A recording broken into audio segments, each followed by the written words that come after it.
Good morning. JD's still snoring. You might be able to hear him if you have really good hearing or if the microphone's really good. Agnes is racked out in my bed. My husband is on the couch. I'm not even... Yes. My child is in my bed asleep. My husband is on the couch asleep. The dog goes back and forth depending on, who she feels most dedicated to. Her switch from my mother-in-law to me has been really, that's a whoa moment. It really is. I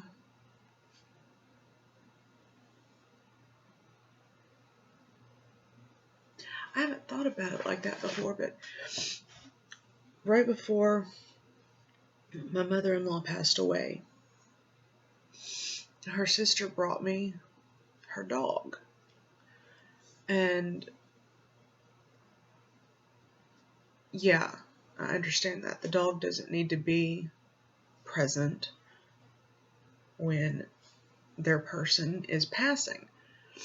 It would be stressful for the person, the other people present, and the dog. So she brought her to me, and Agnes. And Pinky's transition to Sadie being her person and me being her person, it was very fluid. I don't know if hospice told her to do it that way, but it worked out really well. And now I have a Chihuahua that I love fiercely, but that I don't really like. I don't like small dogs. I like big dogs.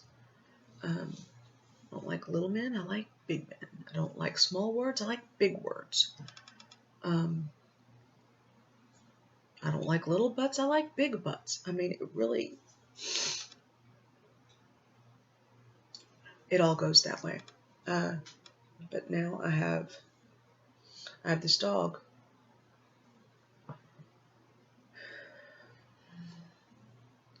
So I have been reading. I've been reading so that I can write.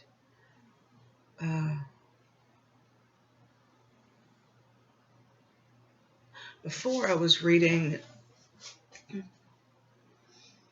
because you're supposed to. I was reading because smart people read, and I'm a smart person, so I should be reading. But I like TV. I like movies. I'm a visual learner. I'm an auditory learner. I no longer read by reading, or no longer learn by reading the words and taking notes, because people look at you funny when you're reading a book and you take notes and you're pushing 40 and you're still taking notes. But I like learning. I really do. So I have been reading Russian history and watching a lot of Crash Course with John Green and a lot of documentaries on Catherine the Great and Peter the Great, because that stuff interests me because I know nothing about it. And it's a perfect jumping off point to the Mongols and Mongolia. And I know less about Mongolia. And I don't like having holes in my my knowledge base. I really don't. I know how to cook. I know how to parent. I know how to wife. I am well versed in psychology. Not so much American history because I really don't care. Your history gets you to where you are now. Excuse me. And I firmly believe that living in the now is the important part. It's not how you got here. It's important to understand how and what got you where you are. But I don't like focusing on the past. It's supposed to prepare you for where you're going. And when you get there, you take on new information and new learning and new ideas and new ways of thinking. So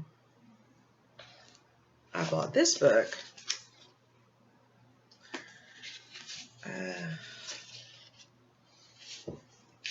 I bought it when it came out in paperback. So it was probably 2014 because the book came out in 2012, I think. And it usually takes about a year or two for the mass market paperbacks. So 2014. I remember that I got it at Walmart, but we're in 2020 and I haven't read it yet. I've gotten through the first pages several times because I love J.K. Rowling, and I used to think, wow, if she wrote for an adult, this would be awesome. When I was reading Harry Potter, all of the Harry Potters, which I'm going to start reading with Agnes soon. I'm so excited.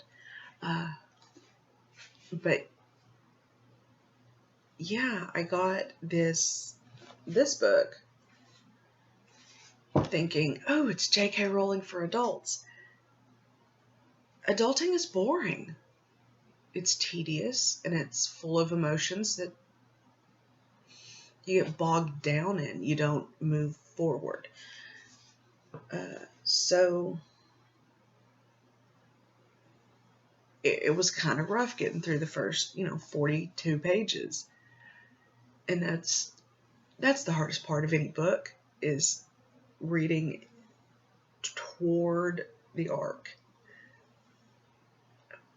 And the coming down from the arc is exciting because you're caught up in the hype. But the chug up the hill, I think I can.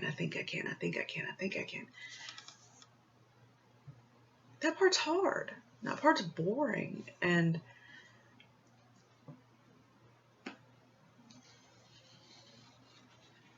I think it's the most adult thing to say to yourself, and believe, honestly, that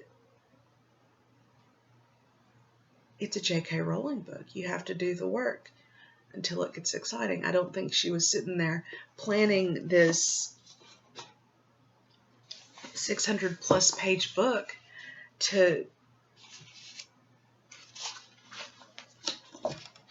nothing's exciting in the first 40 pages of a 600 plus page book. So I have to hunker down. If I can read this for weeks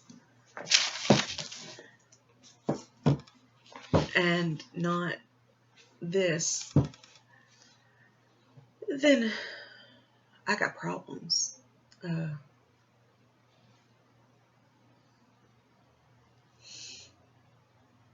Anyway, back to reading.